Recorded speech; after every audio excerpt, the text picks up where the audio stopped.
Fireworks erupted on GB News as 100-year-old D-Day veteran Alec delivered a heartbreaking verdict that left the entire studio in stunned silence.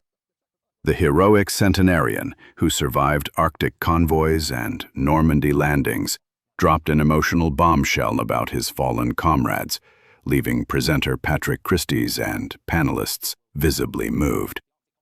Then came the devastating moment when fellow veterans echoed his painful sentiment, creating an unprecedented wave of raw emotion that exposed Britain's deepest divisions. Watch the clip. Like many of you, today I saw a clip that absolutely broke my heart. I can see in my mind's eye those rows and rows of white stones of all the hundreds of my friends and everybody else that gave their lives for what? The country of today. No, I'm sorry. The sacrifice wasn't worth the result that it is now. She said the sacrifice that him and so many other people made was not worth the country that we've got. Now, that's Alec, by the way. He's 100 years old. I want to tell you a little bit about Alec. So he joined the Royal Navy after promising his father that he wouldn't fight in the trenches because his dad saw the absolute horrors of trench warfare during World War I. He took part in the Arctic convoys to Russia several times, by the way. He played a vital role during the D-Day landings. The man is an absolute hero, and I think let's just give him a round of applause.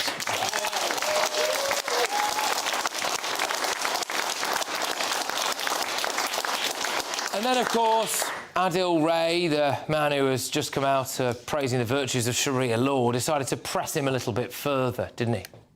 What do you mean by that, though, at this point?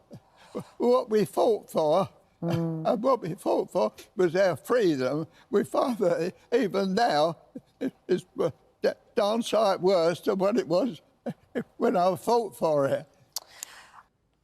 I mean, honestly, what do you mean by that, though? What do you mean? We all know what he means, Adil. We all don't you all know? Right? It's blindingly obvious. In fact, we're going to talk about it. Maybe we should tell Adil a little bit later on, actually. But look, Alec served on D-Day, like I said, and in the last 24 hours, bear in mind we're talking about a D-Day veteran there. In the last 24 hours, 1,000 illegal immigrants have crossed the English Channel. Are you scared? You have no, I'm not scared. Inshallah, How long have you been in France? I 7 years in France. 7 years? 5 years prison. He may have been in prison, but these Iraqi Kurds think freedom lies just over the channel. That bloke said he spent 5 years in a French prison.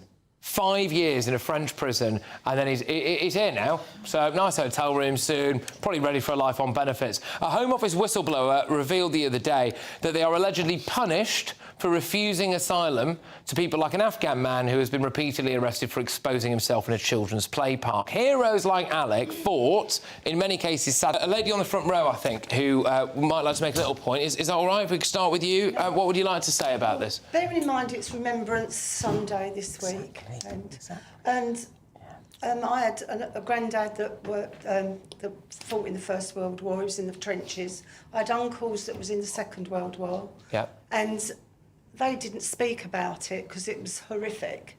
And I think it's a disgrace.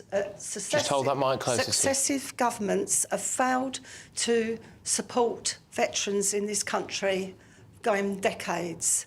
And they still do. And they let these fighting-age men illegally come here and they put them up in luxury accommodation while we've got veterans who get nothing and are sleeping on the streets.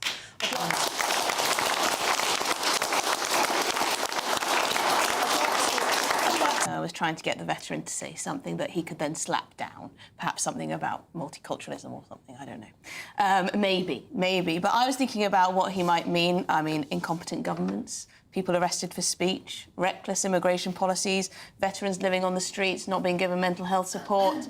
We've got illegal immigrants in our military barracks, don't we, at the moment? Yeah.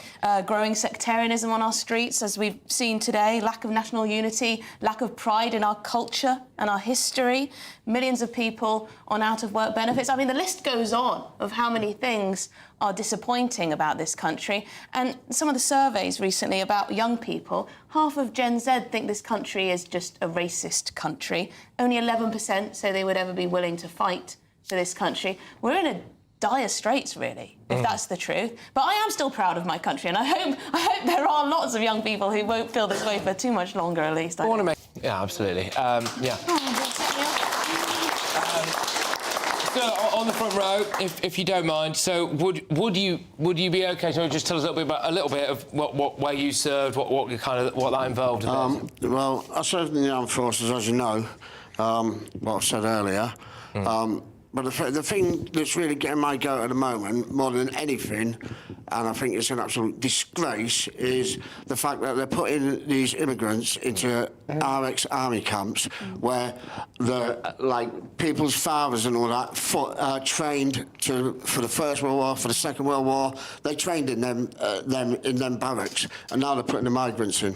I think that's an absolute disgrace, and I think it's disrespectful to the people who served. Can I just ask you as well, sir, you know, because some of the charity groups as well, they like to say things like those barracks aren't fit to house some of the people who've just come across the channel, but they were obviously good enough to train and to house people who we thought were good enough to go out and send out to war and face the gunfire and face the horrors of trench warfare and all of that. I wonder how that makes you feel when you hear that those barracks aren't good enough. Well, they were good enough for us. Do you know what I mean? They weren't the best, but they were good enough for us, and it did the job. Look, thank you, by the way, for everything that you've done for your service and all of that. When you hear what that gentleman said there, the old boy, Alex, there, 100 years old he is, can you understand where he's coming from then? Yeah, I understand that. And I think it's just so sad seeing him like that. You know what I mean? How he was feeling, how that makes him feel. And the thousands, hundreds of thousands that were lost for our freedom and things like that, and then this country's now becoming that. Do you feel like it was worth it? Do you feel like what you did was... No, I'm ashamed to have served in the country. To be honest with you, that's how it makes me feel, the way it's going at the moment. Why? Because it's just... They're just letting anybody in that are just like, I don't know, they're paedophiles and all sorts into this country, and they're getting so much more than what the British people are getting for the people, and the British people are what that man's put their lives on the line for in the First, Second World Wars and things like that, and it's just a disgrace. Can I just say, don't feel foolish, don't regret it, because you did something amazing for us. Please don't. That's how the country at the moment is making. And I know, and I get it, but don't let it tie you down. Don't get wrapped up in it. Get a microphone to you, but in the meantime, Linda, yes. So this is a kind of tale of two towns, and it's only just occurred to me this morning. I went over because I was helping a family member. Actually, it sounds a bit gruesome, but bury my mother's ashes. She died a year ago into my father's grave. Anyway, I was talking to the family member, and he said on Sunday morning we are expecting a very big protest here because all of the airport hotels house the migrants. There's possibly 2,500 migrants in that area, and we're expecting a very big protest down the main road. Now, that is in stark contrast to the town where I live on the Thames, where I'm telling you there will not be a gap. We will be shoulder to shoulder through the whole of the town centre, as we are every year. When they play the bagpipes, we've got the Navy, the Army, the right down to the Air Sea Rescue, the Cub Scouts, the Girl Guides. And the saddest moment is when they read all the names from those who were left in the First World War and the Second World War, and you hear the same surname 4 times. That's when you know how a town suffers. But it's the comparison between two areas that I think he is talking about. And I don't want to name the family member, but he said we just don't know what to do. They get their money on a certain day every week from the government. They get a certain amount of money, and they're out in the town spending it, you know, as they would, but it's very difficult for us to deal with when there are just such huge numbers. It's really, really difficult. May I just say, I'm so proud of you. I went to a school where we lost many of our sixth form boys in the First World War, not the teachers, boys.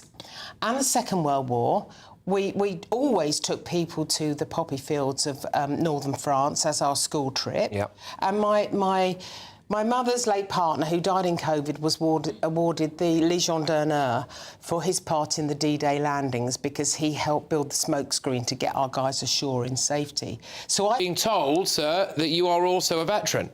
Is that correct? Is it someone? Oh, someone. Oh, you're there. Sorry, hello. Patrick. How are you? You all right? Yeah, I'm all right, thank you. I'm just giving someone else your honour there, but there we are. You can go on, Nick. Yeah, of course. So what would you like to say about this? Thank you for I'm David from South Wales originally, ex-soldier, ex-Royal Engineer, to be precise. Well done, mate. Fought out in several different campaigns, first Gulf War and back to Iraq and on another tour. What I have noticed coming out, a lot of the soldiers aren't supported enough as they're leaving to join Civvy Street. A lot of them are finding hard times. They end up on the streets. Yeah. They can't cope with mental illness, alcohol, drug addictions, etc. And like the ladies at the front said there, you've got all these immigrants coming in, getting all the best welfare facilities, benefits, and our veterans are just left on the street. And then they're wondering, was it all worth it? You know, we've gone to war for this country, fought for other countries even around the world, and is it worth it? OK, hold on, mate. Thank you very much. Just quickly, and I'm sorry about this, I just want to quick notes for the production. I think we're going to go over a bit here, so I'm sorry. But, oh, go on, I was going to ask, sorry, do you mind? I was just going to ask this gentleman if you regretted serving at all, and then we'll go to him quickly.